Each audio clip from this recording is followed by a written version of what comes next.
ठीक है, सबसे पहले बेनज़ीर की टर्म है, 1988 में शुरू होती है ये। अब इन इलेक्शंस के अंदर ना कोई भी पार्टी एब्सोल्यूट मेजॉरिटी नहीं लेके गई थी। जो पीपल्स पार्टी जो विनर थे, बाद में कोalition बन गए थे, उसकी अपनी पार्टी की खाली 94 सीट्स थी 207 में से। तो आईजेआई के साथ उन्होंने वो क्या नाम है, मुकाबला था। आईजेआई उस वक्त मुस्लिम लीग नहीं लड़ रही थी, बल्कि एक पूरी कोalition लड़ रही थी। तो पीपल्स पार्टी को पहले बड़ी मतलब तगड़ी ऑपोजिशन मिलती रही है। तो शुरू में जो एक्नॉलेजमेंट्स हैं इसके बारे में, इस टर्म के बारे में, यही है कि आईजीआई जो थी नवाज शरीफ जिसमें लड़ रहा था, उस उन्होंने मतलब पूरी उसकी टर्म के अंदर बहुत स्ट्रॉन्ग ऑपोजिशन की है। और एंड पे जाके ना आईएसआई वगैरह के भी उसको डर आ गया था कि आईएसआई मेरे ख़िलाफ़ साजिश कर रही है वगैरह, इस तरह की बातें। तो यूँ बेनज़ीर की जो पहली टर्म है ना शुरू होती है। तो बेनज़ीर की पहली टर्म के अंदर जो नोटेबल अच्छी चीज़ें उसने की थी, उसके अंदर ये आ जाता है जी कि रूरल एरियाज़ को इलेक्ट्रिसिटी प्रोवाइड की थी। जो हाँ आप सही, अच्छा। और जो कॉमनवेल्थ ऑफ नेशंस थी उसको रीजॉइन कर लिया था। इसी तरह से जो साउथ एशियन पता नहीं कौन सी साउथ पता नहीं इस तरह से करके कोई कॉरपोरेशन थी, रीजनल कॉरपोरेशन की, मतलब जो होती हैं वैसे नेशंस जो साथ मिली होती हैं, यूनियन बनाए होते हैं ट्रेड वगैरह के लिए, उसके अंदर पार्टिसिपेशन की थी।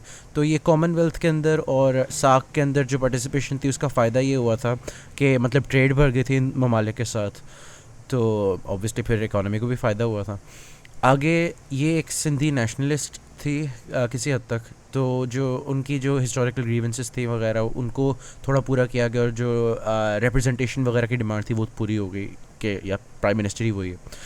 तो साथ इसने ना मतलब इंडिया के साथ ना पीस एग्रीमेंट्स वगैरह पे बड़ा काम किया था।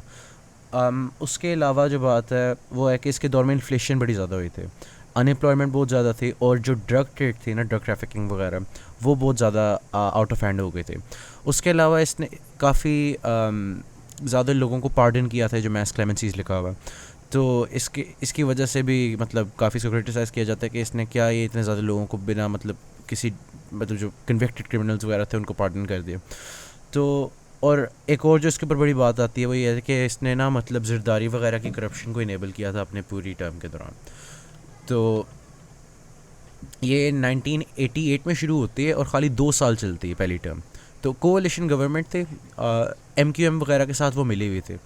तो हो एमक्यूएम के साथ थोड़ी सी इनकी लड़ाइयाँ वगैरह हो रही थी। तो जो नई कोalition थी ना उनकी बन गई थी आईजीआई की और एमक्यूएम की। तो उससे पहले वैसे एक जो बात है वो है क्या गुलाम इसाक खान की। जीआई के जो था ना उसने पीपल्स पार्टी के साथ पहले डील की हुई थी कि वो उनको सपोर्ट करेंगे और वो उसको सपोर्ट करेंगे, ठीक है। मतलब अगर वो जीत गए तो इस तरह उनके जो आपस में एग्रीमेंट्स होते हैं। शुरू के अंदर इनकी अच्छी चल रही थी आपस में, लेकिन जीआई के ने ना आगे जाके ना डिसअप्रूवल शो करना शुरू कर दिया था पीपल्स पार्टी के साथ। बल्कि जब जो नई कोalition बनी थी आईजीआई की और एमक्यूएम की, उन्होंने जब नो कॉन्फिडेंस मूवमेंट पास की थी ना बेनज़ीर के ख़िलाफ़, तब जेआईके ने उसको सपोर्ट किया था। वो अलग बात है कि ये जो नो कॉन्फिडेंस मूवमेंट थी वो फेल हो गई थी। 107 सीट्स ने सपोर्ट किया था कि यार इसको उतार दो, और 124 कह रहे थे नहीं स्टेटस को ही सही है, यही प्राइम मिनिस्टर है हमारे। खैर थोड़ी बात आगे बढ़ती है उसकी, बेनज़ीर की जय की से गुलाम इसाक खान से और ज़्यादा थोड़े मसाइल पैदा होते हैं। स्पेसिफ़िकली तब जब बात आती है चीफ़ ऑफ आर्मी स्टाफ के सक्सेसर को अपॉइंट करने के। गुलाम इसाक कहता है कि यार मैंने करना है, मेरी मर्ज़ी का बंदा है अगला जो चीफ़ ऑफ आर्मी स्टाफ होएगा, और बेनज़ीर कहती है नहीं मेरी का। तो कॉन्स्टिट्यूशन के अंदर वो कहता है कि यार मेरे पास ज़्यादा ताकत है, क्योंकि उस वक्त ना 8th अमेंडमेंट जो थी ना ज़िया के दौर में आई हुई वो चल रही थी। उसके तहत ना प्रेसिडेंट जो था वो प्राइम मिनिस्टर को और नेशनल असम्बली वगैरह को डिज़ोल्व करके अपना मर्जी चला सकता था अगर वो कहता है जी स्टेट ऑफ इमरजेंसी है वगैरह, इस तरह से। इसी तरह से जजेस की भी बात हो रही थी। तो जजेस के अंदर भी बेनज़ीर कहती थी नहीं मेरी मर्ज़ी का, गुलाम साहब कहता था नहीं मेरी मर्ज़ी के जजेस आएंगे। तो आखिरकार यही होता है कि आर्टिकल 58(2)(b) के तहत ना गुलाम इसाक खान इसको वो नेशनल असम्बली डिज़ोल्व कर देता है और बेनज़ीर को हटा देता है प्राइम मिनिस्टर के वजह से। तो इसके बाद इलेक्शंस होते हैं 1990 के, जहाँ पे शेर आ जाता है जी। आईजेआई जो थी इस्लामी जमहूरियत इत्तेहाद इस तरह से करके थी, तो वो 105 सीटें जीत जाती है। और अगर आप जो बकाया कोalition MQM वगैरह के साथ बनी थी उनकी, उसको गिनते हो ना, तो 153 हो जाती हैं। तो पहली वाली जो गवर्नमेंट थी वो बड़ी वीक सी आई थी कि अपनी खाली 94 सीट्स थी, लेकिन IJI जो थी ना, वो एक कंबाइंड पार्टी के तरह थी। उसकी अपनी 105 सीटें थी, तो उनके पास मेरा ख्याल है थी कोई एब्सोल्यूट मेजॉरिटी इंडिपेंडेंटली भी। तो ये खाली कोalition पे इतना रिलाई नहीं कर रहे थे, लेकिन कोalition की वजह से इनके और ज़्यादा मतलब बिल्स पास हुए, जबकि बेनज़ीर के दौर में IJI की कोalition की अपोजिशन इतनी स्ट्रॉन्ग थी कि वो बिल्स पास करने में उनको बड़ा मसला हो रहा था। खैर, आगे जो बात है वो है कि उसने किया क्या था शेर ने आके जी। नवाज शरीफ ने आके कुछ इकोनॉमिक रिफॉर्म्स किए थे जो मतलब जो क्या नाम है, जुल्फ़िकार अली भुट्टो के दौर में प्राइवेट मैस नेशनलाइजेशन हुई थी ना, उसके ख़िलाफ़ उसने प्राइवेटाइजेशन करना शुरू कर दी थी। तो वो जो इदारे प्राइवेट सेक्टर से पब्लिक सेक्टर में आए थे, इसने उनको बेचना शुरू कर दिया था। तो इससे मतलब ऑब्वियसली बेच रहे हो तो पैसे भी आ रहे होंगे, तो पैसे इन्वेस्ट करके उसने मतलब मोटरवे बनाया, येलो कैप स्कीम निकाली, जो ड्रग ट्रैफिकिंग की प्रॉब्लम थी उसको क्रैक डाउन किया। आगे वो जो क्लैश एंड कोफ कल्चर आ गई हुई थी, उसके ख़िलाफ़ उसने एक्शंस लिए। और इसके अलावा ये था कि उसने मतलब इकोनॉमिक लिबरलाइजेशन थोड़ी सी की थी, जो फॉरेन एक्सचेंज है उसको थोड़ा और ओपन कर दिया था। इसके अलावा जो फॉरेन और डोमेस्टिक एंटरप्रेन्योर्स थे उनको इंसेंटिव्स दिए कि यहाँ पे आके अपने बिजनेसेस वगैरह चलाएं।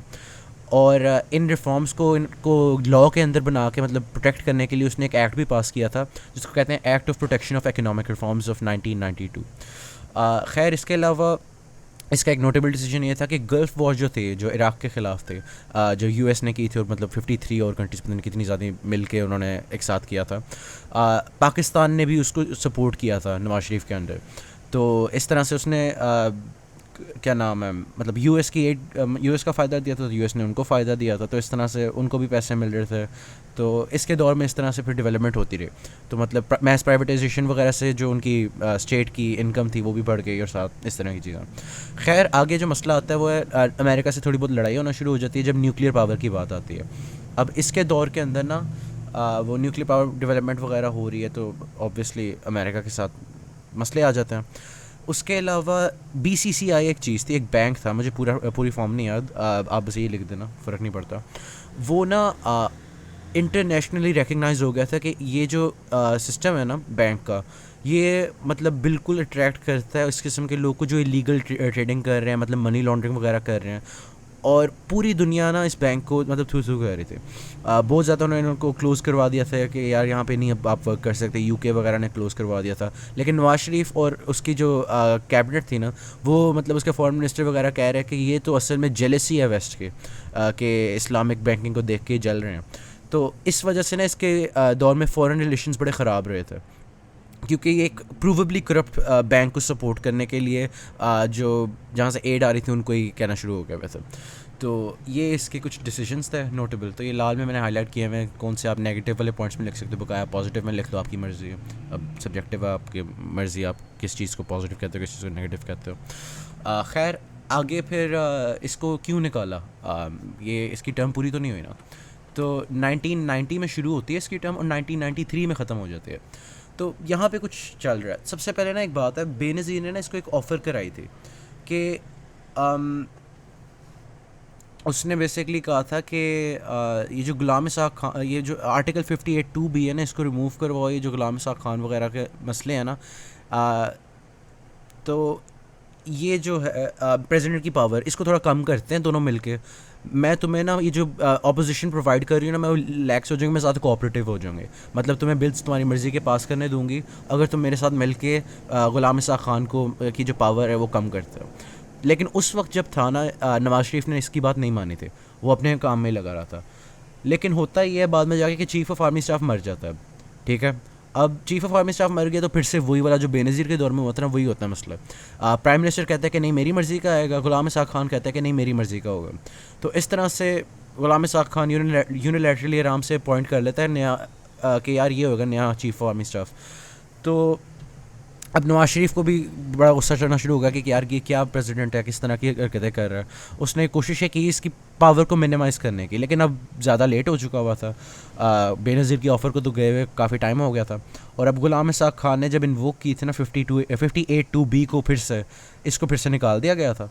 लेकिन यहाँ पे एक चीज़ होती है, यहाँ पे ये होता है कि सुप्रीम कोर्ट जो था ना उसने ना जब ये 58(2)B उसने इन्वोक कर लिया गुलाम इसाक खान ने, नवाज शरीफ ने जब उससे सुप्रीम कोर्ट से अपील की ना कि यार ये मुझे गलत निकाला गया, अनकॉन्स्टिट्यूशनल निकाला गया, तो उसकी फेवर में डिसीजन आया था एक्चुअली। तो हुआ ये था कि वो वापस आ गया था गवर्नमेंट में इसके बाद भी, 58(2)B की इन्वोकेशन के बाद भी, लेकिन वो खाली 2 महीने रहा था मुश्किल से। इसकी क्या वजह थी वो अनक्लियर है, लेकिन 2 हफ्ते की इसकी नेगोशिएशंस होती नहीं थी बेनज़ीर की, नवाज शरीफ की और आर्मी की आपस में, और एंड पे होता ये है उन 2 हफ्तों की नेगोशिएशंस के बाद कि नवाज शरीफ और गुलाम इसाक खान दोनों रिज़ाइन कर जाते हैं। तो इस तरह से जो सस्पिशियस सी बैकग्राउंड थी अचानक से ये निकल जाता है, ठीक है। पहले मतलब उसकी फेवर में डिसीजन आ गया, लेकिन वो 2 महीने बाद खुद ही मतलब रिज़ाइन कर जाता। तो आगे फिर जब वो रिज़ाइन कर गए तो ऑब्वियसली इलेक्शन आएंगे फिर कि अब अगला कौन आ रहा है। तो अगले इलेक्शंस के अंदर ना पीपल्स पार्टी 86 सीट्स जीतता है और फिर से एक कोalition गवर्नमेंट के साथ आ जाता है। अब नवाज़ इस बार ना IJI के साथ नहीं लड़ा था बल्कि खाली PMLN के साथ लड़ा था। दरअसल IJI ना शुरू में ही ना एक मतलब पार्टीज़ का कलेक्टिव सा था, एक सिंगुलर पार्टी ही कंसिडर होती थी लेकिन फिर भी पार्टीज़ का कलेक्टिव ही था। लेकिन अब उन पार्टी से अलग होकर उसने खाली अपना निकाल लिया हुआ था कि पाकिस्तान मुस्लिम लीग नवाज़ ग्रुप। तो ये जो है अकेला ही ना 73 सीट्स ले गया था इस तरह से। तो इससे साबित हो रहा था कि अब नवाज शरीफ को इन दूसरी पार्टीज़ की ज़रूरत नहीं है, वो किसी हद तक मतलब लेजिटिमेसी हासिल कर चुका है और उसको सपोर्ट मिल रही है। खैर होता ये है कि जब इंडिपेंडेंट्स वगैरह की सपोर्ट मिलती है तो पीपल्स पार्टी की फेवर के अंदर कोई 121 सीट्स आ जाती हैं और फिर फिर से बेनज़ीर आ जाती है। और जो अहम बात है इस बार ये नहीं हो रहा कि किसी और पार्टी का मतलब कोई और ही बंदा, जैसे गुलाम इसाक खान आ गया था प्रेसिडेंट में, इस बार उनकी अपनी पार्टी का बंदा प्रेसिडेंट होता है, फ़रूक अहमद लगारी, ठीक है। तो पीपल्स पार्टी का जो जनरल सेक्रेटरी था ना फ़रूक अहमद लगारी, वो प्रेसिडेंट बन जाता है और बेनज़ीर बन जाती है प्राइम मिनिस्टर। अच्छा, अब ये कुछ एक्स्ट्रा इन्फॉर्मेशन है, अगर आपने सुनना सुन लो, नहीं सुनना ना सुनो, ये आगे जाके रेलिवेंट होगा। कराची के अंदर ना MQM की वजह से ना बड़े मसले चल रहे थे उन्होंने, और उस वक्त मतलब कुछ साजिशों के बारे में भी रूमर्स चल रहे थे कि यार वो हैदराबाद और कराची का ब्रेक अवे स्टेट बनाना चाह रहे हैं वगैरह, इस तरह से कर रहे हैं। तो आर्मी ने ना एक ऑपरेशन किया था यहाँ पे 1992 के अंदर लॉन्च, जिसको कहा जाता है ऑपरेशन क्लीन अप। तो इनका टारगेट था कि जो कराची के अंदर जो असला वगैरह लिया हुआ है, जो टॉर्चर चेम्बर्स वगैरह के रूमर्स थे, उनको इन्वेस्टिगेट किया जाए और जो MQM के ख़िलाफ़ इतनी ज़्यादा सीरियस एलिगेशंस है ना उनको इंस्पेक्ट किया जाए और इनको पकड़ा जाए। तो इसके ऊपर काम होता रहा था, तो बीच में काफ़ी शूट आउट वगैरह भी होते रहे हैं जो भी है। लेकिन जब नवाज शरीफ आउस्ट हो गया था ना तो ये ठंडा पड़ गया था। लेकिन जब बेनज़ीर आती है ना तो उसने ऑपरेशन को फिर से मतलब नया नाम दे दिया था, ऑपरेशन ब्लू फॉक्स कह दिया था, और इसको और ज़्यादा एक्सट्रीम पे ले गए थे। तो इस टाइम के दौरान ना कराची के अंदर बहुत ज़्यादा सेक्टेरियन वायलेंस हुई थी और इसको मतलब बड़ा बुरा समझा जाता है कि इसने बहुत मिसमैनेज किया था। तो ये एक डिटेल है, ये आगे जाके रेलिवेंट होएगी। अब आगे जो बात है, इस टर्म के अंदर ना बेनज़ीर की ना अपनी फैमिली के साथ इश्यूज़ पब्लिक होना शुरू हो गए। तो मुर्तज़ा भुट्टो जो उसका भाई था ना, वो एक ओपन क्रिटिक बन गया बेनज़ीर और ज़रदारी का। वो कहता था यार ये जो है करप्ट हैं वगैरह, इस तरह से हैं। और बात ये भी थी कि बेनज़ीर ना उसको अपनी पार्टी में आने नहीं देती थी। मुर्तज़ा ने जब भी पीपल्स पार्टी में आने की कोशिश की थी उसको आने की इजाज़त नहीं दी जाती थी। तो खैर जो भी है, इस तरह से जब इनकी बहस चल रही थी बहन भाई की, तो इनकी जो मामा थी वो कहती हैं कि नहीं जी मुर्तज़ा सही है। और उस वक्त कुछ लोग इस तरह की ज़हनियत के भी थे कि यार वो लड़का है तो वो जुल्फ़िकार अली भुट्टो की आगे अगली पोस्ट असल में वो है वगैरह, तो इसको अगला बनना चाहिए लीडर। तो एक पैरेलल सी मतलब स्ट्रक्चर चल रहा था, उसके अपनी एक पीपल्स पार्टी बन गई थी और बेनज़ीर की अपना विंग बन गया था। तो यहाँ पे ना मतलब आपस में इनकी लड़ाइयाँ चल रही थी। इसके अलावा मतलब जब इसकी जो माँ थी बेनज़ीर की, जब उसने साइड ली थी मुर्तज़ा वगैरह की, तो उसको चेयरपर्सन के ओहदे से हटा दिया था बेनज़ीर ने पीपल्स पार्टी के। अब वो उनसे थोड़ा डिस्टेंस हो गई थी वगैरह जो भी है। तो ये बड़ा पब्लिक सा था और इस दौरान ना उसकी बड़ी सपोर्ट लूज़ हुई थी। अब यहाँ पे एक बात होती है कि मुर्तज़ा भुट्टो की डेथ कैसे हुई थी वगैरह, ये पता नहीं क्यों इन्होंने डाला हुआ है, लेकिन पढ़ना है। एक ये कराची के अंदर जब इस तरह के हालात चल रहे थे पीछे जैसे डिस्कस किए गए, इसी दौरान ना एक मतलब रैली से वापस आ रहा होता है मुर्तज़ा भुट्टो, और उसके ऊपर ना पुलिस रेड आ जाती है। उसके साथ कुछ सपोर्टर भी होते हैं कि कभी वो रैली से आ रहा होता है। तो उसके रेजिडेंस के बाहर वो पुलिस वगैरह आ जाती है। तो कोई एक्सप्लेनेशन नहीं है, इंपॉर्टेंट फ़र्क नहीं पड़ता। बस यही है कि उनकी आपस में लड़ाई शुरू हो जाती है सपोर्टर्स की और कॉप्स की, और वो आपस में शूट आउट शुरू हो जाता है, और इसी शूट आउट के अंदर ना मुर्तज़ा भुट्टो मर जाता है। तो इस दौरान यहाँ पे बड़े मतलब उसके इश्यूज चल रहे थे, तो बड़ी सपोर्ट लूज़ हुई है इसके। बड़े पेचीदा मामले हैं, वो एक्स्ट्रा डिटेल है, वो बात करने वाली नहीं है। क्विज़ में इसमें से मेरा ख्याल है चांसेस कम है कि कुछ आएगा। लेकिन आगे बात करते हैं कि इस मतलब टाइम पीरियड के अंदर बेनज़ीर ने क्या किया था। सबसे पहले वो तो आपको पता ही है, ऑपरेशन ब्लू फॉक्स वगैरह। उसके अलावा मेजर जो इसकी बात यहाँ पे गिनी जाती है वो ये है कि इम्प्रूवमेंट टू वुमेन स्टेटस और रिप्रेजेंटेशन की बात, कि इसने ना वुमेंस डिवीजन बना ली थी गवर्नेंस के अंदर। ऑल फीमेल पुलिस स्टेशन बना दिए थे कि जो फीमेल्स हेजिटेट करती हैं कोई क्राइम रिपोर्ट करते हुए कि मतलब मर्द उनको सीरियस नहीं लेते वगैरह, तो मतलब पूरा स्टाफ ही फीमेल था वगैरह, तो उनके लिए कंफर्टेबल एनवायरनमेंट बनाई गई। इसी तरह से वुमेन कोर्ट्स थे, और इसी के दौर में पहली पाकिस्तान की फ़ीमेल जज भी अपॉइंट हुई थी। फीमेल जजेस के साथ वुमेंस कोर्ट्स थे इस तरह से। इसके अलावा लेडी हेल्थ वर्कर स्कीम भी थी, उसने निकाली। तो इस तरह से इसने ना मतलब वुमेंस राइट्स के लिए बहुत ज़्यादा काम किए थे, और इसलिए इसको एक सिंबल भी कंसिडर किया जाता था उस वक्त की वुमेंस राइट्स के लिए जो मूवमेंट चल रहे थे। तो इसके अलावा एनर्जी प्रोडक्शन पे भी इसका काम चलता रहा था। पहले भी आपको याद है कि रूरल एरियाज़ में एनर्जी प्रोडक्शन ज़्यादा की थी, इस टाइम भी मतलब प्रोडक्शन वगैरह के ऊपर काम कर रही थी, और जो डोमेस्टिक नीड्स थी वो अच्छी पूरी होनी थी। लोग इस हद तक थे कि कम से कम चलो एनर्जी के मसले नहीं है, लाइट के नहीं मसले आ रहे। बेनज़ीर के एल थे कि उसने वुमेंस राइट्स को सपोर्ट किया। नहीं, बेनज़ीर के ये मैंने रात 1 बजे स्लाइड बनाई थी, उस वक्त में मुझे ज़्यादा फ़नी लग रहा था। ओके, हाँ, अच्छा। बेनज़ीर के जो नेगेटिव पॉइंट्स कह लो जो मर्ज़ी, वो यही है कि इसके दौर में करप्शन बड़ी बात होती रही है, और उसके लिए उसको बड़ा स्कैंडलाइज़ किया गया। इसके पब्लिक सपोर्ट लूज़ होती रही है, तो इसके कुछ काफ़ी पॉलिटिकल प्रॉब्लम्स ही चलते रहे। ये मतलब अपने काम पे फोकस नहीं कर सकी, क्योंकि इसके दौर में इतने ज़्यादा मतलब कभी फैमिली के इश्यूज़, कभी कुछ यही चलता रहा, तो वो इतना फोकस नहीं कर सकी। तो पुअर इकोनॉमिक डिसीजन मेकिंग, वो खुद आ गई हुई थी कि मैं फाइनेंस मिनिस्टर हूँ।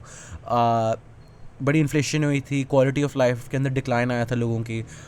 साथ मुर्तज़ा का जो रोल था उसके ख़िलाफ़ जो उसने पूरा मतलब अपना ही विंग बना लिया हुआ था।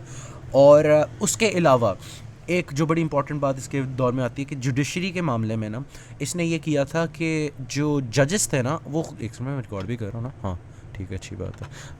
खैर, जो जजेस थे ना, इसने ना जो इसके ख़िलाफ़ आते थे वगैरह, उनसे बचने की जगह ना उसने मतलब चूज़ ही वही किए थे जो उसकी फेवर में मिस्टर डिसीजन लेंगे। अब इनमें से कुछ ऐसे थे जिन्होंने कभी भी लॉ प्रैक्टिस नहीं किया हुआ था, और उनको हायर कोर्ट्स में रखा जा रहा था। तो ये जो थी ना, इसके लिए उसको बड़ी मतलब बाद में जाके पता नहीं जजमेंट भी होती है, ये आगे जाके बात है। तो इस तरह की चीज़ें आगे, चलो वैसे मैं बात की बात ही कर लूँगा। खैर यही है कि उसने मतलब ये भी किया था, ठीक है। अब आगे चलता है। अब बेनज़ीर को जब दूसरी बार निकाला गया था 1996 में, तो अभी तो क्या हुआ, 1990 से 93 थी शायद। उसके बाद 1993 से 90 क्या नाम है, देख लेते हैं, एक सेकंड में डेट्स भूल रहा हूँ। हाँ, 1990 से 93 वो था शेर अंकल, वो था वो। अच्छा ठीक है, एक सेकंड। 1998 सॉरी 8 क्या क्या हो रहा है, अच्छा हाँ, 1988 से 90 पहली टर्म बेनज़ीर की। 1990 से 93 तक जो 3 साल थे वो शेर के थे। उसके बाद 1993 से 1996 तक बेनज़ीर के सेकंड जो टर्म थी वो चलती है। अब क्यों ख़त्म हुई ये जल्दी, यही है कि जो जजेस वाली बात थी, इसके ख़िलाफ़ जजमेंट हुई थी, और ये जो सारे जजेस वगैरह किए थे, तो इनको मतलब आउट किया गया था, इनको वापस भेज दिया गया था। तो इससे मतलब बड़ी पब्लिक शेमिंग हुई थी। और जो फ़रूक अहमद लगारी थे ना, इसी वजह से उससे ना थोड़ा बदजन होना शुरू हो गया, और भी कुछ मसले चल रहे होंगे यकीनन। तो इनका जो आपस में प्रेसिडेंट और प्राइम मिनिस्टर का रिलेशनशिप था ना, वो आपस में मतलब डिटीरियरेट होना शुरू हो गया। आगे ये है कि लगारी ने ना सुप्रीम कोर्ट को एक नोट भेजा था पूछने के लिए कि जो जजेस की अपॉइंटमेंट है, क्या इसके लिए भी मुझे प्राइम मिनिस्टर की अप्रूवल की ज़रूरत है। और उस वक्त के जो अटर्नी जनरल वगैरह थे, वो बेनज़ीर भुट्टो ने अपनी मर्ज़ी के रखे हुए थे, और उन्होंने उनके फेवर में डिसीजन दिया था कि हाँ है, चुप हो जाओ। लेकिन उसको फ़र्क नहीं पड़ा, उसने फिर से 58(2) भी लगाया। चलो उसने कहा चलो इसके अप्रूवल की ज़रूरत है, चलो मैं इसको निकाल ही देता हूँ, प्राइम मिनिस्टर कोई और होगा तो मुझे क्या मसला। इस तरह का ही कुछ हिसाब था। तो उसने फिर से 58(2) भी लगाया, नेशनल असेंबली डिज़ोल्व हो गई, बेनज़ीर को निकाल दिया गया। तो इस तरह से वो दूसरी बार निकल जाती है। अब फिर 1997 में जाके इलेक्शंस होते हैं, जिसके अंदर शेर फिर से जीत जाता। ठीक है, तो मतलब बारियां लगाई हुई हैं ना, ठीक है, तो मतलब बेनज़ीर फिर शेर, बेनज़ीर फिर शेर, तो ऐसे ही चल रहा। तो इसके दौर में जो कुछ इंपॉर्टेंट अमेंडमेंट्स हैं, ये अमेंडमेंट्स के सवाल मैम बता रही थी कि इंपॉर्टेंट होते हैं, तो ये गौर से ही सुन लो। सबसे इंपॉर्टेंट जो बात है ना, वो है 13th अमेंडमेंट की बात। बात बात इसके अंदर जो बहुत इंपॉर्टेंट बात है, ये 58(2) जो 8th अमेंडमेंट के तहत ज़िया लाया था, ज़िया ही लाया था ना, जो भी है, 8th अमेंडमेंट के तहत आई थी, जो इजाज़त देती थी कि प्रेसिडेंट के पास बहुत ज़्यादा ताकत है, वो आराम से प्राइम मिनिस्टर को निकाल सकता है, जो इलेक्टेड रिप्रेजेंटेटिव आराम से उसको डिच करा सकता है, उसकी मर्ज़ी है कि वो जब मर्ज़ी नेशनल असेंबली डिज़ोल्व कर दे। तो ये वाला जो आर्टिकल था ना, इसको मतलब सस्पेंड कर दिया गया था। ठीक है, अब ये नहीं हमारा लॉ। ठीक है, तो इसके अंदर एक फ़नी डिटेल ये है कि अहमद लगारी जो था ना, जब उसको रियलाइज़ हुआ था ना, थोड़ी देर बाद जाके रियलाइजेशन हिट हुई थी कि अच्छा हाँ, इसके दौर में भी अहमद लगारी ही बना हुआ था आई थिंक प्राइम मिनिस्टर, वो क्या नाम है, प्रेसिडेंट, फनली इनफ, पता नहीं क्यों लेकिन था। खैर उसकी मेरा ख्याल है वही 5 सालों वाली टर्म चल रही थी, वो इलेक्शन नहीं आया था, पता नहीं, मुझे नहीं पता। खैर अहमद लगारी जब था ना प्रेसिडेंट उस वक्त का, जिसने इसको अप्रूव भी करवा दिया था कि यार मेरी पावर्स मिनिमाइज़ कर दो, मैं बहुत अच्छा हूँ। बाद में जाके जब उसको रियलाइजेशन हिट हुई थी ना कि यार अब तो मेरे पास कोई ताकत नहीं है, वो लिटरली बस रिज़ाइन करके भाग गया था। तो ये मुझे बस एक फ़नी डिटेल लगी थी। खैर उसके अलावा 14th अमेंडमेंट जो थी, वो ये थी कि फ्लोर क्रॉसिंग जिसको कहा जाता है, उसको बैन कर दिया गया था। मतलब अगर आपकी पार्टी एक स्पेसिफिक पॉइंट पे मतलब लगी हुई है कि यार ये हमारे पार्टी का मतलब डिसीजन है, तो कोई भी बंदा मतलब उससे हट के डिसीजन वोट नहीं कर सकता। मतलब अगर कोई बिल पास हो रहा है, आप अपनी पार्टी के अगेंस्ट नहीं वोट कर सकते।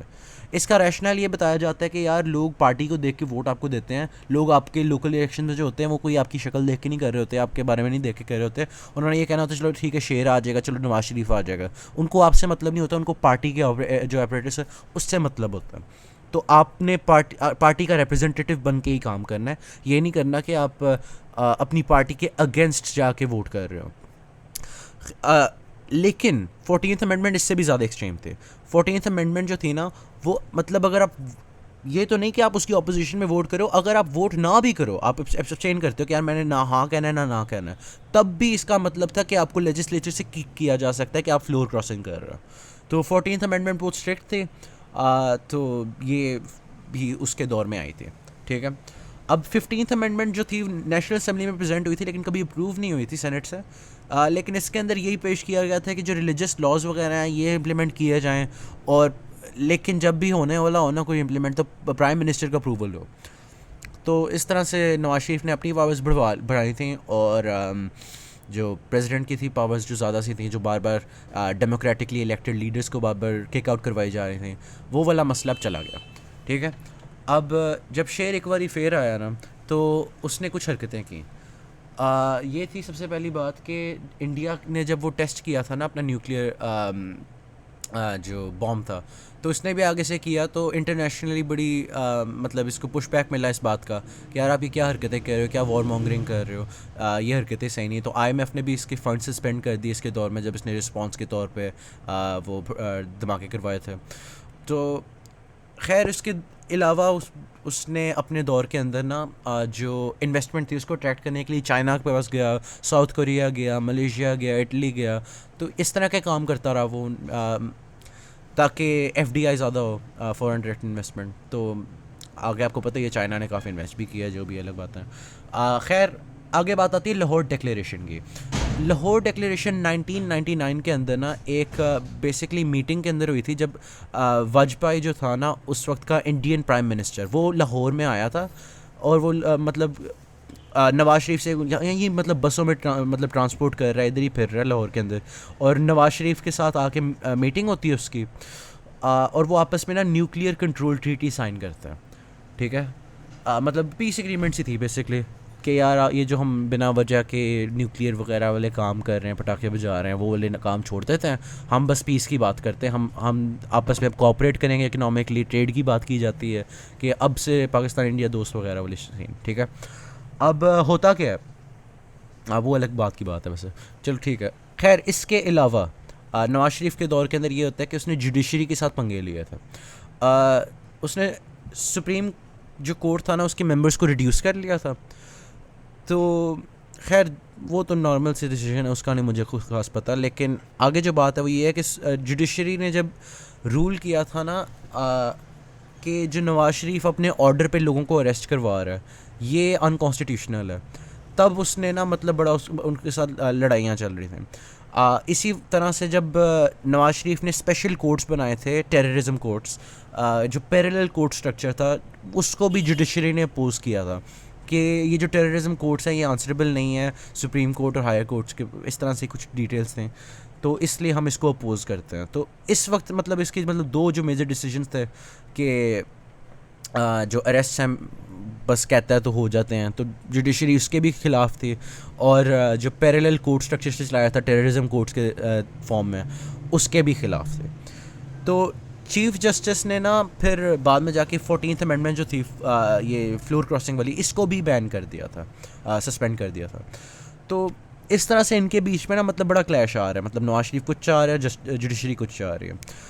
तो जब नवाज शरीफ ने क्रिटिसाइज़ किया था ना जो चीफ जस्टिस था उस वक्त सजाद, जो उसके हर काम में आ रहा था, तो उसके सपोर्टर्स ने ना सुप्रीम कोर्ट को स्टॉर्म किया था 1997 के अंदर। खैर उसके अलावा मतलब डेथ थ्रेट्स वगैरह भी आ रही थी चीफ जस्टिस वगैरह को, जिसकी वजह से उसको बाद में जाके अपोलोजाइज़ भी करना पड़ा था। खैर जो नोटेबल बात है यही है कि उसने मतलब जुडिशरी के साथ बड़े पंगे लिए हुए थे। उसके अलावा ये आर्मी का सिंबल है, मैंने एहतशाम के लैपटॉप पे बनाया था, वहाँ पे सही चल रहा था, यहाँ पे नहीं आ रहा, डब्बा आ रहा है, लेकिन आर्मी के साथ इसने इसके कुछ मसले चल रहे थे। अब नवाज शरीफ ने आके आर्मी चीफ को ही रिप्लेस कर दिया था और उसकी जगह लगा दिया था मुशर्रफ को 1998 में। तो सबसे पहली बात मतलब वो आर्मी आपको पता ही है अच्छा नहीं बनाती। खैर उसके अलावा जो इम्पोर्टेंट बात है यहाँ पे बड़ी, आर्मी का यहाँ पे रोल बहुत इंपॉर्टेंट है। पहले जो बात हो रही थी ना कि वाजपेयी आया था जी, प्राइम मिनिस्टर ऑफ इंडिया, वो मीटिंग में आया है, बड़ी पीस टॉक्स हो रही हैं लाहौर के अंदर, एक साइड पे ये चल रहा है और नवाज शरीफ की मतलब को पता भी नहीं है, और आर्मी ना कारगिल के अंदर पहुंची हुई है और पूरा ऑक्यूपाई करके बैठी हुई है और बस मतलब इंडिया के अंदर घुस गई हुई है और मतलब बिल्कुल ऑक्यूपाई कर चुकी है उनके कोई कैपिटल्स सिटीज़ वगैरह। तो ये मतलब अचानक से एक बहुत बड़ा शौक होता है लोगों को कि यार ये क्या हो गया। एक तरफ ये पाकिस्तान हमसे बात कर रहा है पीस की, दूसरी तरफ ये लिटरली टेक ओवर करके बैठे हैं, बस मतलब गया सारा कुछ, ये क्या हो गया। इसकी वजह से फिर यूएस भी नवाज शरीफ को बुलाता है, समन करता है, उसको डांटता है जी इतनी शर्म नहीं आती, और फिर आपस में उससे वो एग्रीमेंट साइन करता है यूएस के साथ नवाज शरीफ के, यार मैं विड्रॉ करने वाला हूँ अपनी फोर्सेस वगैरह, जबकि नवाज शरीफ को वैसे पता भी नहीं होता पहले। खैर आगे जो बात है कि नवाज शरीफ ने फिर उसके बाद थोड़ा टाइम गुजरता है, वो कहते हैं कि यार मुशर्रफ किस तरह का चवल बंदा था, मैं यहाँ पे पीस टॉक्स की बात कर रहा हूँ, वो वहाँ पे कारगिल में घुसा हुआ है। तो उसने इसको ना रिप्लेस करने की कोशिश की थी ज़ियाउद्दीन भट्ट के साथ। तो उस वक्त बड़ा पुशबैक मिल रहा था। मुशर्रफ अब गया हुआ था श्रीलंका, वापस आ रहा था फ़्लाइट पे, तो नवाज शरीफ ने ये किया था कि उसने ना उसकी फ़्लाइट ही अंदर नहीं आने दी थी पाकिस्तान के, और उसकी फ़्लाइट मतलब रीडायरेक्ट वगैरह करवा के ना इंडिया की तरफ कि इंडिया भेजो इसको। वो ख़ुद मतलब ज़ियाउद्दीन से ओथ ले रहा है कि चलो ठीक है अब आप बन रहे हो, अपॉइंटमेंट उसकी पूरी कर रहा है कि अब आप हो जी आर्मी चीफ़। अब जब ये हो रहा होता है ना, तो आर्मी के जो ट्रूप्स हैं वगैरह, मुशर्रफ के जो सपोर्टर्स होते हैं, वो आके ना इसको भी रेस्ट कर लेते हैं और ज़ियाउद्दीन को भी रेस्ट कर लेते हैं। तो अब नवाज शरीफ को बाद में हाउस अरेस्ट में रख लिया जाता है काफ़ी देर के लिए, और इस तरह से उसको फिर से निकाल दिया जाता है। तो मतलब उसने कंस्पिरेसी की थी पूरी कि यार इस तरह से मुशर्रफ की फ़्लाइट को मैं रीडायरेक्ट करूँगा।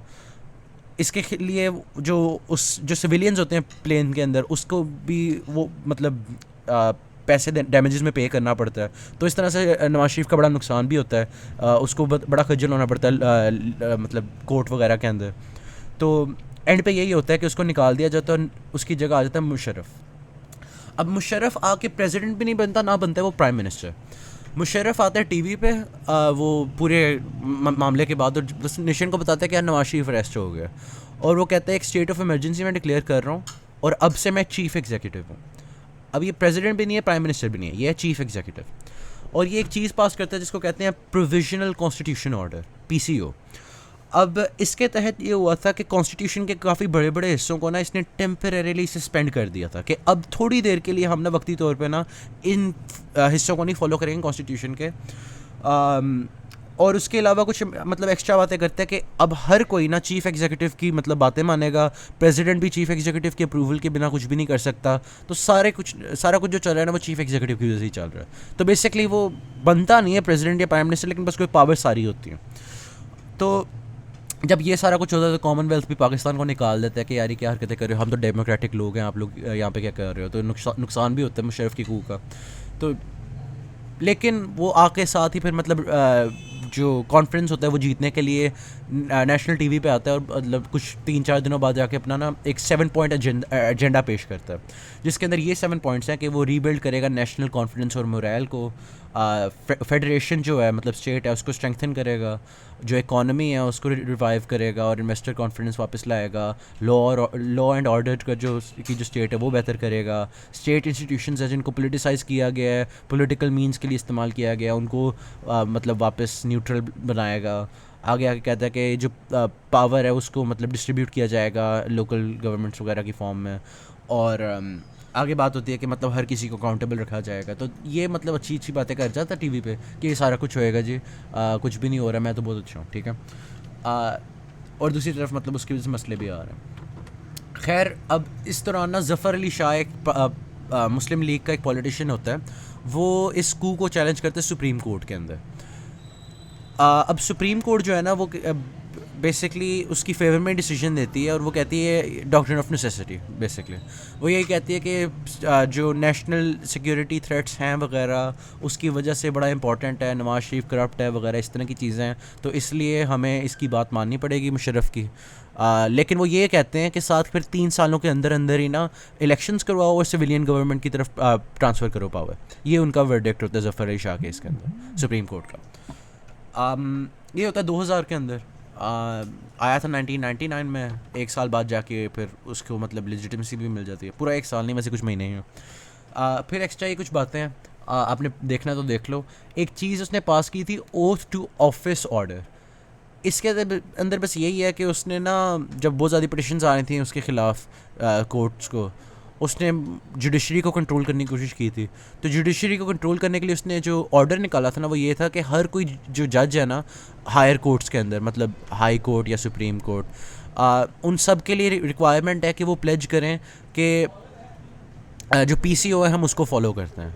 मतलब जो मुशर्रफ ने निकाला था ना, जो बेसिकली कह रहा था कि चीफ़ एग्जीक्यूटिव बहुत अच्छा है और कॉन्स्टिट्यूशन के कुछ पार्ट्स को सस्पेंड करने वाले हैं, उसको अगर आप रीअफर्म करोगे ना सिर्फ तभी आप जज बन सकते हो, वरना आपको जज नहीं रखा जाएगा, आपको निकाल दिया जाएगा।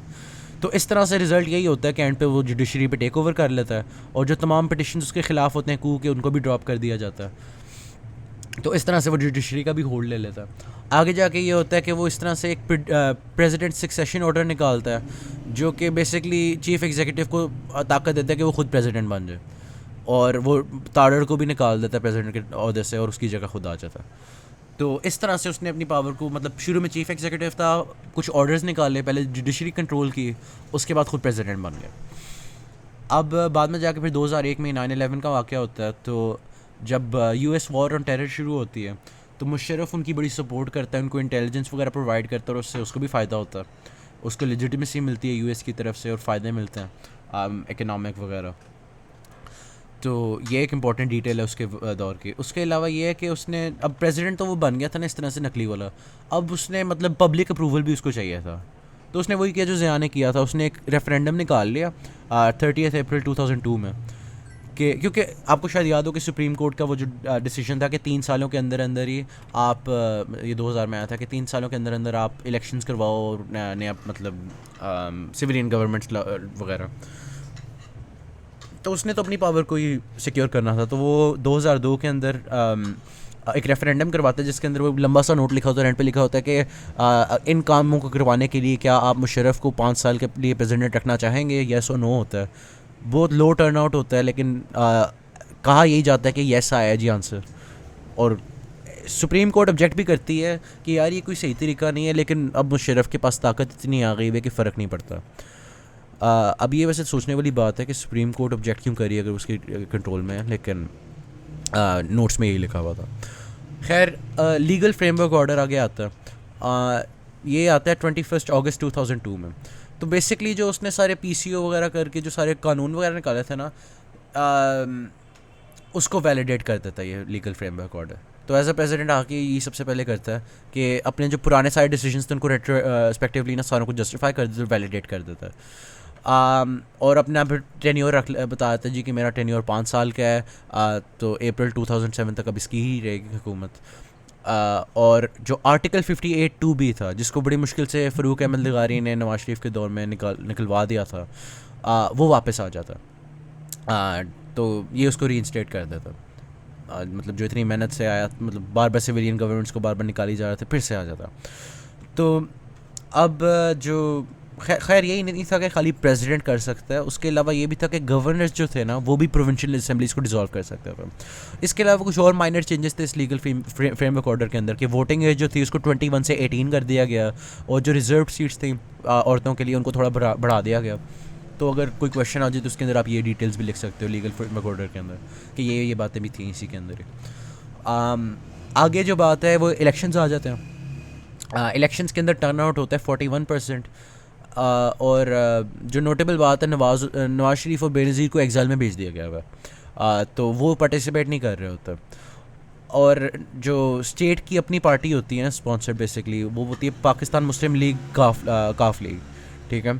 और जो इंटर सर्विसेज इंटेलिजेंस एजेंसी जो भी है आपकी ISI, वो भी ना इसको सपोर्ट बड़ा कर रही होती है। तो पीपल्स पार्टी ने ज़्यादा वोट्स जीते थे, मतलब काफ लीग से, लेकिन सीटें ज़्यादा उनकी हैं। तो खाली वोट्स को नहीं देखा जाता, सीटों को देखा जाता ऑब्वियसली। तो इस तरह से काफ लीग की होल्ड ज़्यादा आ गई थी।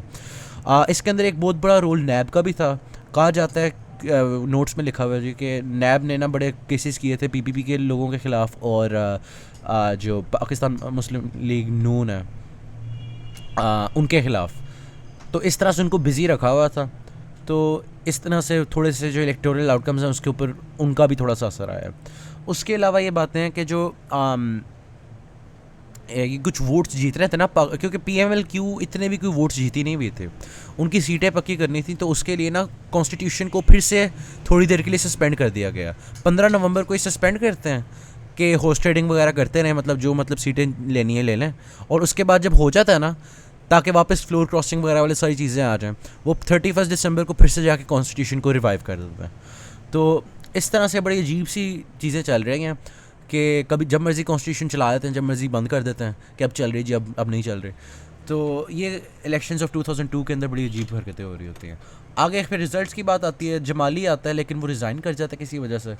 और फिर बीच में जो इंटरिम प्राइम मिनिस्टर आता है उसको हमने मुँह नहीं लगाना, हमने खाली बात करनी है कि शौकत अजीज़ आ जाता है नेक्स्ट प्राइम मिनिस्टर 2004 में। ये नोट्स में भी लिखा हुआ, और मैम ने भी लेक्चर में बताया था। मेरा नहीं ख्याल वैसे रेलेवेंट है, इसका इतना भी फ़र्क पड़ता। 2002 के इलेक्शंस को भूल लीजिए बेसिकली। ज़्यादा इंपॉर्टेंट अमेंडमेंट्स हैं, और 2008 इलेक्शंस वगैरह वो मैं बाद में कोर्स आउट दिखा दूँगा। खैर, अब 70th अमेंडमेंट एक चीज़ है, वो मतलब पेश की जाती है नेशनल असम्बली में 29 दिसंबर पे, और अप्रूव हो जाती है 30th में सेनेट से 2003 में। तो ये बेसिकली यही था कि लीगल फ्रेमवर्क ऑर्डर के अंदर जो सारी बातें थी ना उनको वैलिडेट कर देती है और कॉन्स्टिट्यूशन का फॉर्मली हिस्सा बना देती है। तो अब ये बस एक एक्सटर्नल ऑर्डर नहीं है, बल्कि कॉन्स्टिट्यूशन का हिस्सा बन गई है सारी बातें, जो उसकी पुराने डिसीजंस को लेजिटिमाइज़ कर रही थी, पुराने कानून जो उसने बनाए थे, और मतलब उसके टेन्योर वगैरह को लेजिटिमाइज़ कर रही थी। तो इस तरह से वो मतलब कॉन्स्टिट्यूशन रिवाइव तो हो गई है जी, लेकिन अब वो सारा उसने अपनी मर्ज़ी की चीज़ें डाल दी हैं कि मेरे पास ताकत हो, मैं बड़ा अच्छा हूँ। अब इसी दौरान नहीं, वैसे कोई 1-2 साल बाद जाके ना एक मसला होता है कि एक डॉक्टर होती है, डॉक्टर शाजिया खालिद, ये भुट्टी क्लैन की होती है, वहाँ के बलूचिस्तान के रीजन के अंदर, पता नहीं खैबर के अंदर, बलूचिस्तान आई थिंक। वहाँ वो कुछ रेप एलिगेशंस होती हैं बड़ी क्रेडिबल सी कैप्टन हमीद के ख़िलाफ़। और रैंडमली मतलब आपका प्रेसिडेंट नेशनल टीवी पे आके कह रहा है कि यार ये जो रेप एलिगेशंस आई है ना कैप्टन हमीद के ख़िलाफ़, ये असल में बकवास है सारी। और वो कहते हैं कि ये तो बिल्कुल भी गिल्टी नहीं है। तो उसको कभी जस्टिस तो नहीं मिलती, और जो उसकी लॉयर थी उसको भी हाउस अरेस्ट में डाल दिया जाता है। तो इन सारी जो चीज़ें हैं कि मतलब एक रैंडम मतलब कम्प्लीटली अनरिलेटेड चीज़ के अंदर वो मतलब जुडिशल प्रोसेस के अंदर क्यों इन्वॉल्व हो रहा है, क्यों कवर अप कर रहा है इस तरह की चीज़ें, इसकी वजह से उसकी मतलब अप्रूवल रेटिंग्स बड़ी नीचे जाती हैं मुशर्रफ की इस टाइम में। तो ये मसले चल रहे थे। उसके अलावा आगे आ जाता है लाल मस्जिद का मामला। वो आपको पता ही है कि जामिया हफ्सा जो था, एक एक्सट्रीमिस्ट इस्लामिक ग्रुप था, वो कहते थे जी इस्लामाबाद के अंदर बड़ी मॉरल करप्शन हुई हुई है। वो मतलब टारगेट करते थे डिजेनरेट्स को जी के गंदी चीज़ें यहाँ पे बेच रहे हैं, माशरे को गलत तरफ लेके जा रहे हैं। एक चाइनीज़ कपल जा रहा था जी, उसको लिंच कर दिया कि पब्लिक इंडिसेंसी है, तो उसकी वजह से भी इंटरनेशनली बड़े मसले आ रहे थे कि यार ये क्या चल रहा है। तो इसकी वजह से स्टेट को कोई रिस्पॉन्स करना पड़ा था। तो जो स्टेट ने कहा था कि यार हम आके ना यहाँ पे लॉ और ऑर्डर को रिस्टोर करते हैं, ये जो एक्सट्रीमिस्ट थ्रेट है ना, ये जो मतलब बैठे हुए हैं मौलवी टाइप, इन सबको ज़रा दूर करते हैं, जो असला लेके बैठे हुए हैं, इतना कंट्रोल कर रहे हैं, लोगों को प्रेशर कर रहे हैं, इन्होंने अपनी गुंडागर्दी शुरू की हुई है, इनको जाके थोड़ा कंट्रोल करते हैं। तो होता ये है कि वो वहाँ पे जाके टीयर गैस वगैरह लगाते हैं कि यार स्टूडेंट्स भाग जाएं। भागता कोई भी नहीं है। उनका जो लीडर होता है वो कहता है कि वेमेन और चिल्ड्रन को तो बिल्कुल भी नहीं जाने देंगे, उनको basically as a human shield इस्तेमाल कर रहा होता है। शूट आउट शुरू हो जाता है दोनों पार्टीज़ के दरमियान में, और बड़े मतलब इस तरह से लोग मरते हैं, ऑब्वियसली गोलियाँ चलनी सारी बात है। तो लीडर अंदर बता रहा है जी कि शहादत बड़ी अच्छी चीज़ होती है, और बाद में खुद ही बुर्का पहन के ना वो एक औरत बन के ना कि शायद आर्मी औरत और बच्चों की समझ के ना मुझे निकल लें दे। तो एक तरफ वो उनको मरवा रहा है और दूसरी तरफ वो खुद भाग रहा है। तो इसको मतलब वो न्यूज़ में भी कहा गया था जी कि देखो ये वो बंदा है, पब्लिकली ह्यूमिलिएट किया गया था, वो उनका लीडर था। खैर इसको इसलिए बुरा मनाया जाता है क्योंकि मतलब हाँ कुछ और बातें। इसका जो डेथ टोल है ये डिस्प्यूटेड है। जामिया हफ्सा वाला ऑब्वियसली इसको इन्फ्लेट करके बताते हैं, स्टेट कहता है बड़ी कम हुई थी। जामिया हफ्सा वाले लोग कहते हैं कि यार असल में वहाँ पे बच्चे भी मरे गए थे, वो स्टेट डिनाई करते हैं एलिगेशंस। आगे जो है इसी की वजह से ना जो एक्सट्रीमिस्ट एलिमेंट्स थे सोसाइटी के, वो और ज़्यादा बोल्स्टर होते हैं और एंटी स्टेट हो जाते हैं, और सुसाइड बॉम्बिंग ज़्यादा हो जाती है, मिलिटेंसी ज़्यादा हो जाती है। तो इसके अंदर इसको ज़्यादा क्रिटिसिज्म इसलिए दिया जाता है। कुछ लोग इस एंगल से कहते हैं कि यार इन्होंने बच्चे मारे हैं, कुछ लोग कहते हैं कि यार हमारे हाफिज़ मारे हैं, और कुछ लोग कहते हैं कि यार आपने इनको यहाँ तक आने ही क्यों दिया। तो ओवरऑल ये बस एक कॉम्प्लिकेटेड इशू है, लेकिन इसको भी मुशर्रफ के नेगेटिव पॉइंट्स पे दिया जाता है कि इसने मिस हैंडल किया हुआ इसको। खैर मुशर्रफ के जुडिशरी के साथ भी मसले चल रहे थे। चीफ जस्टिस जो था इफ्तिखार, वो ना उस वक्त के जो मिसिंग पर्सनस थे, अच्छा वो यूएस वॉर ऑन टेरर चल रही है वगैरह, तो आपको पता ही आर्मी जो करती है काली वीगो आती है, लोगों उठा जाते हैं, तो वही मजाक चल रहे थे। तो लोगों ने बड़ी अपीलें की सुप्रीम कोर्ट से कि यार हमारे लोग क्यों उठा के लेके जा रहे। तो जस्टिस इफ्तिखार जो था उस वक्त का, उसने बड़ी उसके ख़िलाफ़ आवाज़ उठाई थी मुशर्रफ के। तो मुशर्रफ ने उसको बुलाया अपने पास और उससे रेजिग्नेशन डिमांड की, प्रेशर किया ऑब्वियसली। उसने मना कर दिया, और उसको फिर अपनी ताकत उसके पास इतनी थी, उसने सस्पेंड कर दिया 2007 में। इसकी वजह से फिर होते हैं black coat protest, lawyer protest भी कहा जाता है, जिसकी वजह से और ज़्यादा जुडिशरी इसके ख़िलाफ़ हो जाती है। और कुछ 4 महीनों बाद जाके ना इफ्तिखार की जो मतलब सस्पेंशन थी वो मतलब ओवरराइड कर दी जाती। सुप्रीम कोर्ट कहता है कि यार नहीं आपने गलत किया है, मुशर्रफ ने गलत किया, अनकॉन्स्टिट्यूशनल है, इफ्तिखार को वापस लाया जाए और उसको रीइंस्टेट कर दिया जाता है, और वो फिर से बन जाता है मतलब जो भी कर रहा था। चीफ जस्टिस था वैसे वो। खैर मकसद ये बात का कि लेजिस्लेचर और जुडिशरी के बीच में बड़े मसले चल रहे हैं, एग्जीक्यूटिव ब्रांच सॉरी जो मर्जी कहना कह लो, एग्जीक्यूटिव ही हो गया गेस। अब इस दौरान ना उसको अपने मसले पड़ जाते हैं। आपको शायद याद हो कि उसके 5 साल का टेन्योर था। अब 2007 आ गया हुआ, हम 2007 में, तो अब तो उसका टाइम ख़त्म होने वाला। तो वो कहता है कि यार अगले इलेक्शन में वो वाला काम ना जो लास्ट टाइम काफली की वाला हुआ था कि इतने कम वोट्स आए थे, तो उसने अपनी पावर को लेजिटिमाइज़ करना है। तो सबसे पहली बात तो ये है कि उसकी एलिजिबिलिटी को ही मतलब डिबेट किया जा रहा है सुप्रीम कोर्ट के अंदर। अपील्स आ रही हैं कि यार ये मिलिट्री रूलर मतलब वो क्या मतलब मिलिट्री का बंदा होते हुए कैसे रन कर सकता है एज अ प्रेसिडेंट। कोई एक चीज़ होएगा ना बंदा, या सिविलियन लीडर होएगा, रिप्रेजेंटेटिव होगा, या मिलिट्री का वो चीफ होगा। ये दो वाली चीज़ें क्या चीज़ है, ये डबल क्या सिस्टम है। तो इसके खिलाफ उस वक्त सुप्रीम कोर्ट के अंदर बातें चल रही होती हैं। तो 6 नवंबर को डिसीजन आना होता है, लेकिन वो मतलब अनसर्टिनिटी इतनी होती है कि उसको पता नहीं होता क्या होगा।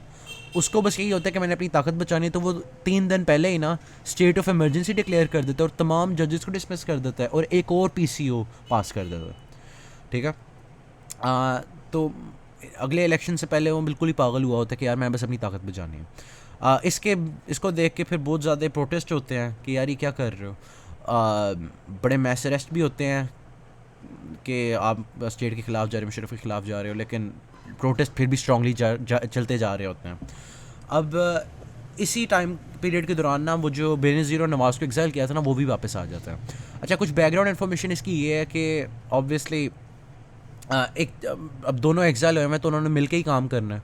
तो चार्टर ऑफ डेमोक्रेसी उन्होंने 2006 में साइन किया था बेनज़ीर और नवाज शरीफ ने, जिसके अंदर दोनों पार्टीज़ बेसिकली ये कहती हैं कि डेमोक्रेसी वापस लाओ कंट्री में, ये जो डिक्टेटर अंकल आए हैं इनको निकलवाओ।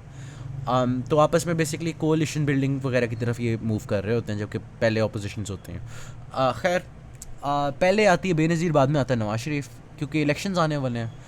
तो बेनज़ीर कैसे आती है, नवाज शरीफ कैसे आता है? तो बेनज़ीर का ये सीन है कि यूएस उसको प्रेशर करता है मुशर्रफ को कि बेनज़ीर से मिलो। तो वो अबू धाबी में किसी होटल में जाके मिलते हैं और बेनज़ीर फिर वाव करती है कि वो यूएस की वॉर ऑन टेरर है उसको सपोर्ट करेगी। इस तरह से वो यूएस की फेवर भी जीत जाती है। और यूएस उस वक्त ना मतलब मुशर्रफ की लो अप्रूवल रेटिंग्स वगैरह की वजह से ना मुशर्रफ के ऊपर ट्रस्ट करना कम हो गया होता है, तो यूएस ज़्यादा सपोर्ट कर होता है बेनज़ीर को। खैर, इनके बीच में मतलब पूरी एग्रीमेंट होती है मुशर्रफ की और उसके। तो मुशर्रफ जो है ना वो एक एनआरओ निकालता है जिसको कहता है नेशनल रिकन्सिलिएशन ऑर्डर।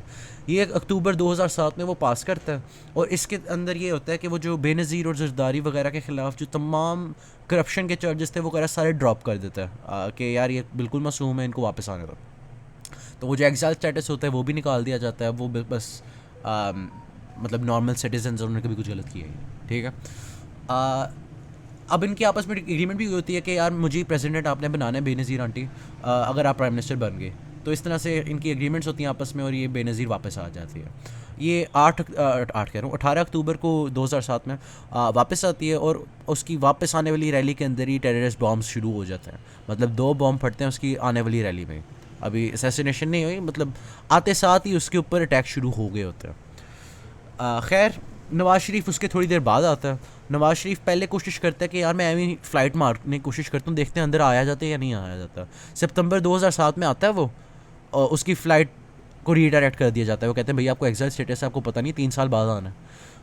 वो बिना वजह ही एमी किसी भी प्लानिंग के बिना मतलब कोशिश कर रहा होता है कि पता नहीं क्या होता है, शायद कोई तुक्का लग जाए। खैर, वो दूसरी ट्राई करता है, लेकिन इस बार साथ सऊदी इंटरवेंशन ने उसको इजाज़त दे देती है कि अंदर आ जाए। अभी भी वो मतलब पाकिस्तान मुस्लिम लीग नून का लीडर बन के नहीं आया। अभी भी मतलब इलेक्शंस के अंदर जो हिस्सा लेगा वो एग्जैक्टली ये नहीं होगा, कोई और अंकल होता है। लेकिन इस तरह से वो वापस आ जाता है पाकिस्तान के अंदर नवंबर में। ये उस तरह से नहीं आता बेनज़ीर की तरह कि मतलब पूरी रैलियाँ वगैरह आ रही हैं, बल्कि मतलब बड़ा लो की होके आता है और सऊदी इंटरवेंशन की वजह से आता है। खैर, अब आ जाती है आगे बेनज़ीर की असैसिनेशन। तो 27 दिसंबर 2007 उसके आने के कुछ महीनों बाद ही उसको गोली मार दी जाती है रैली के अंदर। उसकी वजह से इलेक्शंस को भी 1-2 महीना आगे कर देते हैं। तो इस सब की वजह से होता ये है कि जरदारी को बड़ी सिंपैथी मिलती है और बड़ा पब्लिक क्लेम मिलता है, वो बड़ा स्पॉटलाइट में आता है। तो उसकी जो पॉपुलैरिटी है वो बहुत ज़्यादा स्पाइक कर जाती है इन इवेंट्स की वजह से, जबकि पहले नून लीग की तरफ जा रही होती हैं चीज़ें। खैर, जो उन्होंने पहले चार्टर ऑफ डेमोक्रेसी वगैरह सारा बनाया हुआ था मुस्लिम लीग ने और पीपल्स पार्टी ने, वो उन्होंने एक बड़ी सी कोalition बिल्ड की हुई थी मुशर्रफ को इम्पीच करने की कि यार ये इस अंकल को तो निकाले ना। तो मुशर्रफ जो था वो अपनी पावर के ऊपर ऑब्वियसली होल्ड करना चाहता था। उसने पहले डीलें भी की हुई थी बेनज़ीर के साथ कि यार पावर शेयरिंग करो, लेकिन बेनज़ीर अब मर गई हुई थी, उसको कौन देखता है। बस पीपल्स पार्टी थी और मतलब जरदारी था और नवाज शरीफ वगैरह लोग थे। उन्होंने आपस में एक बड़ी सी कोalition बना ली हुई थी, जमात इस्लामी वगैरह सारे मिल गए थे मुस्लिम लीग काफ के ख़िलाफ़, ठीक है, मतलब जो मुशर्रफ की सपोर्ट में पार्टी थे। अब होता ये है कि मुशर्रफ जो है वो बिल्कुल भी नहीं राज़ी होता कि मैं क्यों छोड़ूं अपनी ताकत। तो आगे जाके जरदारी और नवाज शरीफ एक जॉइंट चार्जशीट लिखते हैं उसके बारे में, इसको इम्पीच करने के लिए, और वो सुप्रीम कोर्ट के पास अपीलें भेजते हैं वगैरह। खैर, ये इम्पीचमेंट्स वगैरह होती नहीं है, बेसिकली थ्रेट्स के तौर पे ही काम करती है, प्रेशर बड़ा बढ़ता है मुशर्रफ पे। तो आगे जाके खैर इलेक्शंस हो ही जाते हैं 2008 के इन सारी चीज़ों के साथ साथ। पीपल्स पार्टी बहुत ज़्यादा सीटें जीत जाती है। पहले भी बात बताई है मैंने, जरदारी को बड़ी पॉपुलैरिटी में स्पाइक आया होता है असैसिनेशन के बाद। तो नून लीग जो है सेकंड लार्जेस्ट पार्टी होती है, और जो काफ लीग थी मुशर्रफ की, वो बिल्कुल ही मतलब उसकी कोई ख़ास वोट नहीं है, बिल्कुल ही मतलब नीचे चली गई भी है वो। अब कुछ महीनों बाद इलेक्शंस के मुशर्रफ रिज़ाइन कर जाता। मतलब वो जो सारा ये प्रेशर था ये वाला, और जो पब्लिक बैकलैश था जो उसके खिलाफ इन्हें प्रोटेस्ट वगैरह हो रहे थे, आखिरकार वो रिज़ाइन कर जाता और वो एग्ज़ाइल में चला जाता है, आगे जाके लेक्चर वगैरह दे रहे होते यूरोप में। वो अलग बात है। खैर जो कोalition बनी होती है पीपल्स पार्टी की और नून लीग की, वो जल्दी से टूट जाती है जैसे उनका शेयर्ड ऑब्जेक्टिव ख़त्म होता है। और होता ही है जी कि जरदारी प्रेसिडेंट बन गया और जो यूसुफ रज़ा गिलानी है वो प्राइम मिनिस्टर बन गया, और इस तरह से मुशर्रफ का एरा ख़त्म होता है। अच्छा एक मिनट स्लाइड रह गया। अब यही है कि मुशर्रफ अंकल ने क्या अचीव किया था। अब इतनी देर करता रहा, उसने किया क्या था? तो कुछ एजुकेशनल रिफॉर्म्स इसके गिने जाते हैं। इसने विमेंस एम्पावरमेंट पे कुछ काम किया था। जो ऑनर किलिंग्स चल रही थी, जो रिजर्व सीट्स बढ़ाई थी LFO के अंदर, उनके ख़िलाफ़ काम किया था, ऑनर किलिंग्स के ख़िलाफ़। और जो हदूद ऑर्डिनेंस थी, जना वगैरह के एलिगेशंस अगर झूठी आती थी, करॉबरेट नहीं कर पाते तो उन्हीं को मतलब 80 कोड़े पड़ने वगैरह, तो वो वाली जो चीज़ें जिनको विमेंस राइट्स के ख़िलाफ़ समझा जाता था उनको इसने दूर किया था।